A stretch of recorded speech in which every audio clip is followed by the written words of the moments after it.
حضور اکرم صلی اللہ علیہ وآلہ وسلم کی سیرت سے ہم جانتے ہیں کہ اپنے مسلمان بھائیوں کے حقوق کس طرح ادا کرنے ہیں۔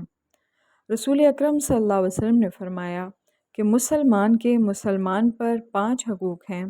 نمبر 1 سلام کا جواب دینا، نمبر 2 مریض کا مزاج معلوم کرنا، اور نمبر 3 جنازے کے ساتھ چلنا، نمبر 4 دعوت قبول کرنا، اور چھینک آنے پر اس کے جواب میں الحمدللہ کا جواب دینا واجب ہے۔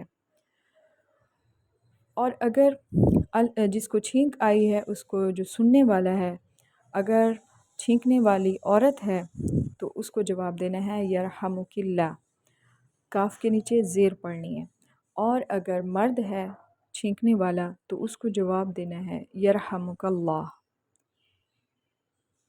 اللہ تعالیٰ عمل کی توفیق دیں، آمین۔